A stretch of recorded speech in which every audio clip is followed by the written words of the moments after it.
Do you know the Muffin Man? It seems like I do.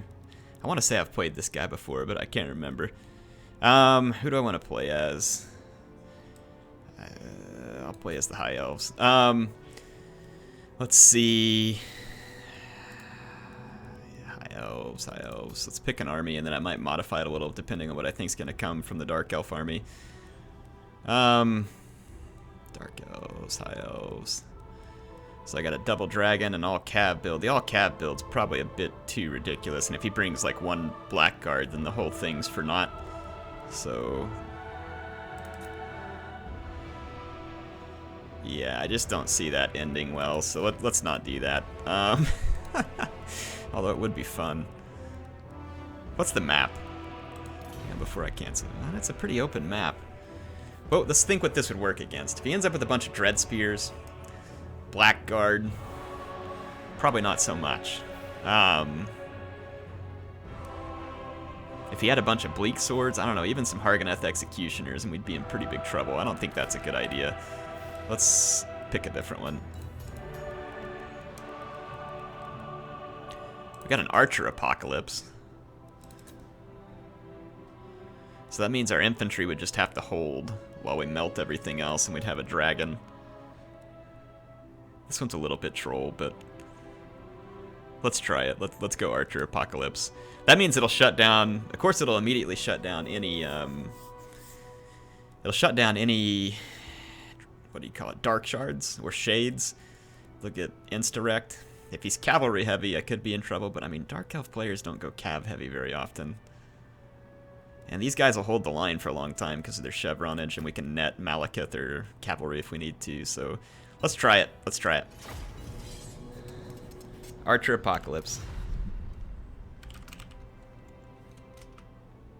He says he's been loading slow, but there shouldn't be lag. No problem. I'm lucky. I got a solid state drive. It loads really quick for me. But solid state drives are expensive. I can understand why not everybody has them. It does make the game a whole lot better. A whole lot better. In fact, they're one of the upgrades for your computer. Like, if you're going to upgrade something, solid state drive is one of the best upgrades. Like, makes so much difference. So much difference. And I've had some people ask me, well, some people who know a little bit about computers. If you don't know anything about computers, this will be nonsense, but the difference between like the 2.5 inch, the little square SSDs, and then the little rectangular M.2 SSDs, is there a big speed difference? I mean, there could be a big read and write speed difference, like when you're running tests and stuff. When I'm in game, like in Warhammer, I've run my Warhammer 2, like right now it's running on a 2.5 inch SATA SSD, and I've run it off the M.2 SSD, and I can't tell any difference. They load almost exactly the same. So I think at that point, like, an SSD is an SSD according to this game.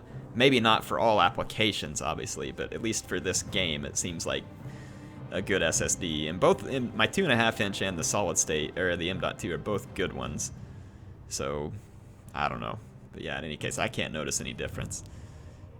Like I said, I'm sure testing would show that the M.2 is better.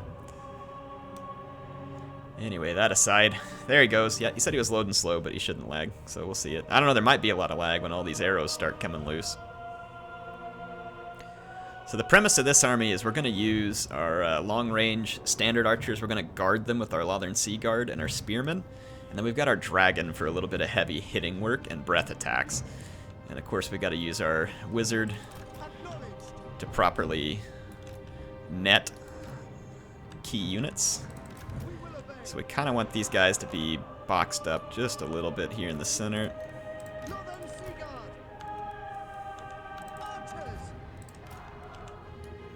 So yeah, what we're going to do is kind of put some Lothern Sea Guard to either flank, and then a few in the back. So now we've got some protection by spears from all sides for the archers that actually are vulnerable. Spearman,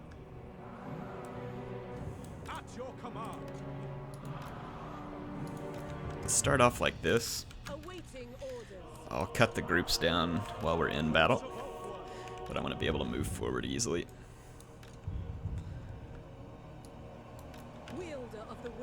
Okay. Let's do it.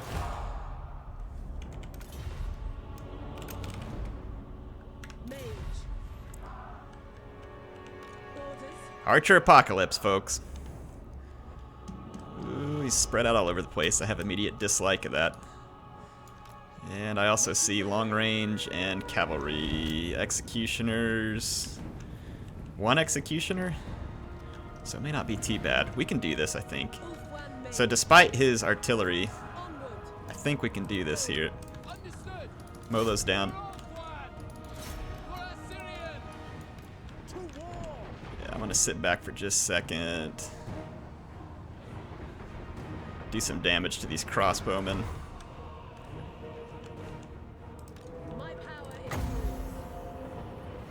Do I want to use a net? Not really.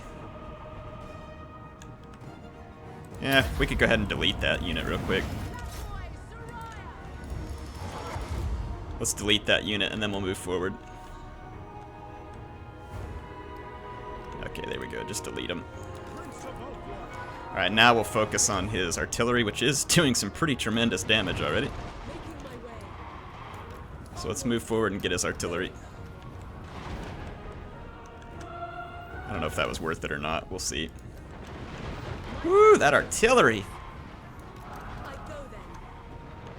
It is just shredding on me. Okay, we gotta get in range of that artillery with our good our long-range archers. Okay, we need our net back. Okay, we are getting pooped on by that artillery. Just absolutely dumped on.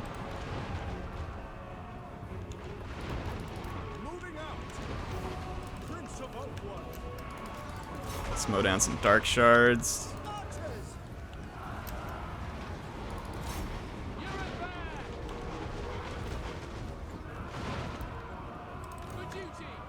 Wow.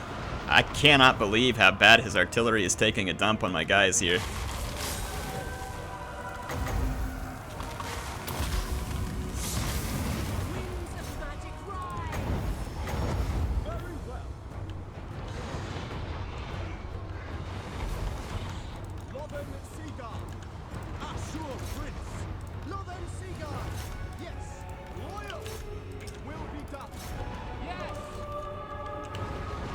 Keep mowing down dark shards. Malekith's gonna use Soul Stealer, I think. That sucks because it's gonna get him a bunch of his life back.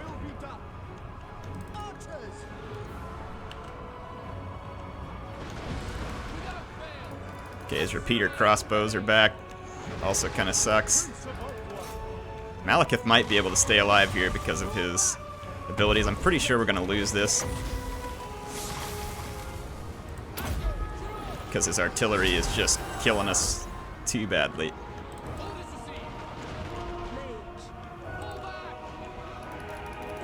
Let's try and run through here with the mage. Surprised how well Malekith is doing in this fight. Let's chase that guy down. Come on, Malekith, quit running. Get over here and take your due. He used that stupid ability that slows down my ability recharge rate. It's annoyingly effective in this case. Kill him! Kill him!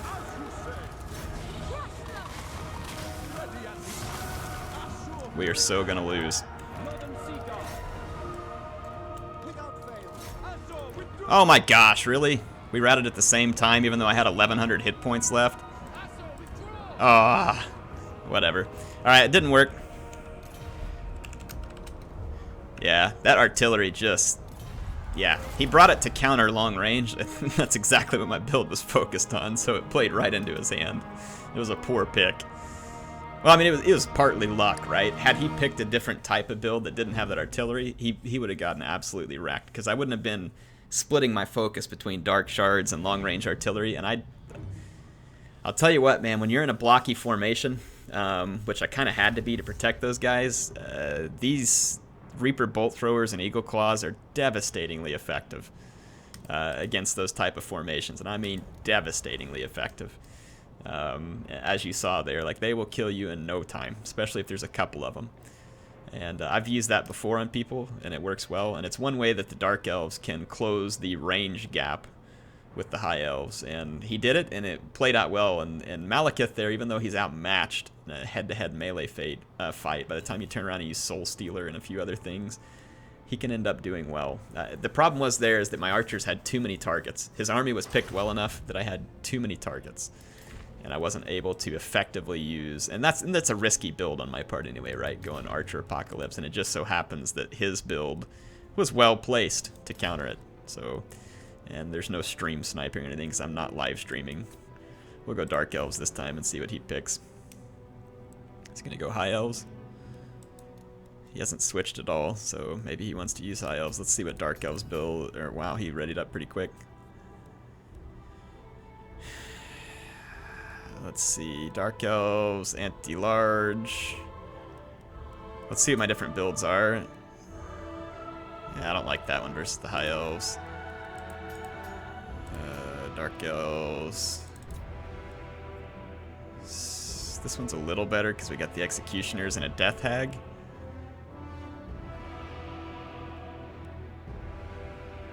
Let's try this one.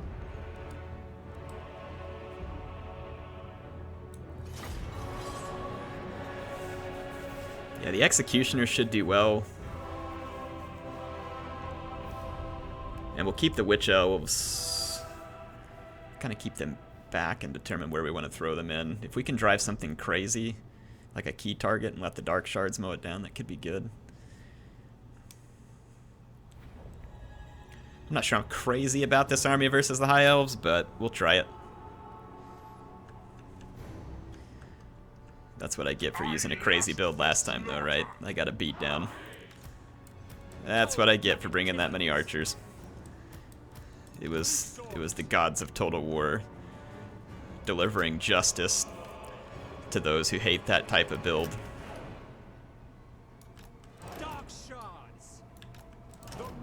Let's kind of spread these guys out a little bit here.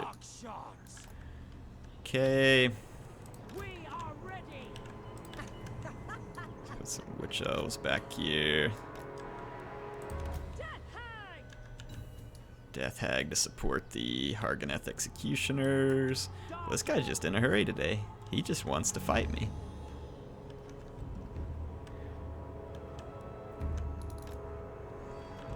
Those guys won't be hidden either way, so let's just start them off back here where we can sling through that wood. And then Malekith.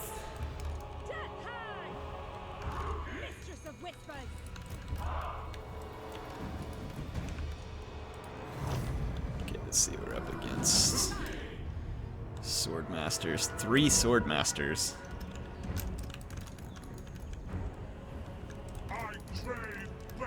We got a Blade Wind. This should be a good opportunity for it. He's got a High Mage, so I gotta watch out for Tempest. He sure enough has Tempest.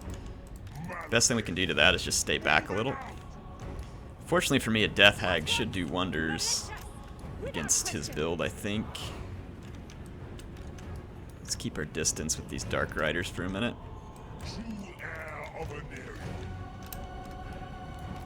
Let's try and close the distance while his archers aren't focused on me.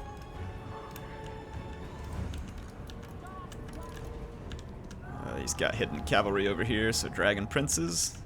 Malekith,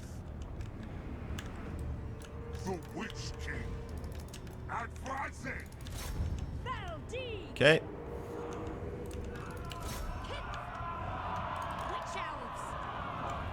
Okay, it's come disrupt archers.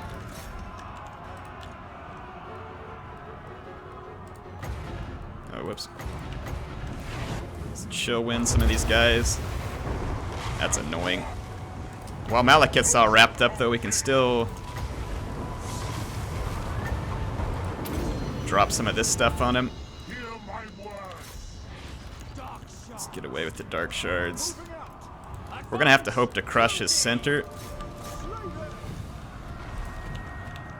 That Blade Wind didn't really do a whole lot.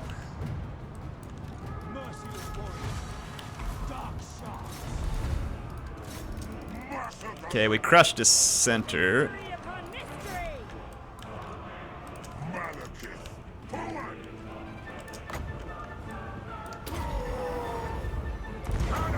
Let's kill his high mage before he can use more stuff on me.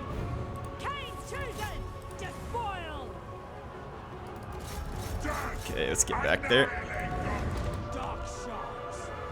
Alright, dragon princes are out. They got a little too hasty. Let's focus down these dragon princes. Alright, we're on the high mage. Dark Riders did surprisingly well. Oh, some of these guys weren't Seaguard, that's why. This should end up becoming a pretty significant victory for me. Let's break this up a little bit. Get back here. Death Hag hunt down Tyrion. High Mage is gone. Just chill win the stuff.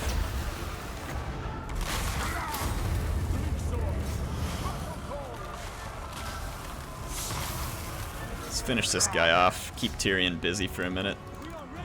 Let's get back over here. Get over here. Hunt down dragon princes, crossbows, do your work.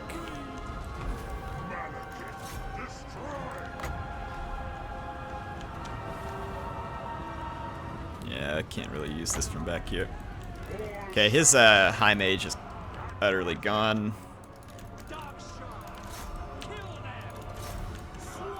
Fire over here, chase dragon princes. Let's nuke him. Did I just cancel my breath attack? I think so. I do that way too often. Alright, well this ended up being a resounding success for us. The Hargoneth Executioners performed extremely well because of that Death Hag being right there with them. I mean, she really helps bust up infantry builds. So when my opponent had an infantry build to come up against the Death Hag, not a good place in life for him to be. So let's see, High Elves versus Wood Elves, or Dark Elves. Whoops, I was trying to save it, but it wouldn't work. Let's go get some close-ups, since we haven't had any close-ups yet in this video. So yeah, I lost the first one convincingly with my goofy build, but you know what, every now and then, it's just fun to try goofy builds, so I don't care. Don't care. Don't care. Anyway, yeah, let's get some V's on this one. The Archer Apocalypse is a fun army. If you can get the wrong pick against you, it's a pretty fun army to use on someone, but if you get in a position like I was, you get in trouble pretty quick. Let's check out all these units up close. So the Death Hag debuffs surrounding units, and it's already a very close fight if a Swordmaster is to beat a Hargoneth Executioner. And it requires a really good charge from the Swordmaster and the martial prowess, and pretty much nothing else interfering, which is not the case because you got a Death Hag on the Blood Cauldron here. So in this case, going toe-to-toe with Executioners, even with superior numbers, is a bad idea, because Executioners, without the help of the martial prowess of the High Elves, Executioners are a better unit. They just punch harder. And in this case, Tyrion's a cool pick. But he doesn't end up doing a whole lot. So my opponent, again, he goes Archer heavy, maybe hoping that he can clean out Dark Shards from long range and force my hand, but it's just not going to work. Not going to work. He goes after the Dark Shards, and he's got the Dragon Princes in the flank. Again, Dragon Princes are a cool unit, but they're a heavy investment, and they have to do a lot of work. The Witch Elves and the Death Hag come in. Again, this gives my Executioners a great charge, and already these guys berserk. Just look at the damage. Just look at the damage. And then Malekith gets caught, but it doesn't stop him from doing stuff like this. So I'm still going to disrupt his archers. And his Dragon Princes get in here, but I mean, look at how quickly the damage is done. Swordmaster gone, another one almost gone. I've already got a Bleak Sword going through. Blade Wind temporarily doing a little disruption. Nothing serious back here, but at least it's enough to, I don't know, look good. And then over here, the combination of Bleak Swords and Dark Riders getting into yeah, look, these guys got hit by Witch Elves too, and they're going crazy. So definitely a good time for my infantry. So yeah, look at this. Swordmasters being run off by Bleak Swords and Blackheart Corsairs. The Dragon Prince is definitely not what the Death Hag would prefer to be fighting. Let's check that out. That's Malekith's way of saying, try your little Tempest again there, buddy. And the Tempest is cool. It's a good way to deal with enemy flying units. It can be effective if it's used right. But yeah, in this case, Tempest once, if you don't finish the deed, it might get you tail whipped by a dragon. That was pretty sweet. So yeah, at this point his army just got trounced up. So beware of death hags. Death hags are a serious threat. If you've brought an infantry army, they are a very serious threat. And that's part of the reason why this army is pretty good at infantry busting. When you combine that death hag with the executioners, if you don't do something to deal with her real quick, you're gonna regret it. Because she'll get in and cause a lot of damage. And she'll do it in a big hurry. Yeah, these dragon princes continually trying to get to a good spot, and they just can't do it. I think dragon princes are going to be more effective against armies or factions that can't field significant numbers of armored infantry, and the dark elves can. And I think the other thing that you just saw from the dark elves here is that dragon princes are kind of overkill when it comes to trying to get dark shards. And so if you spend the money on these guys, it's not likely you're probably going to get the charges you need out of them. I don't know, if these guys went head to head with an executioner and weakened it enough that you won the fight, maybe. But again, when you got Malekith and a Death Hag around and Dark Shards, I mean, when is that going to happen? So against the Dark Elves, I'm not really sure that I like the pick of Dragon Princes. I'm just not sure it's ever going to turn out right. Tyrion's a cool pick. He can be tanky, and he can be useful in the right situations. But yeah, there you go. So, fun battles. Appreciate both my opponents, even the one who kicked my butt. Reminds me that you got to be careful about which armies you decide to bring. So I do hope you all enjoyed this one. HeirofCarthage signing out for now. I'll be back soon with some more Total War Warhammer 2 action. Appreciate MSI sponsoring my channel, and I appreciate you, the awesome viewers, being here every day. I love making content for you, and I hope you're having a great day. See you soon.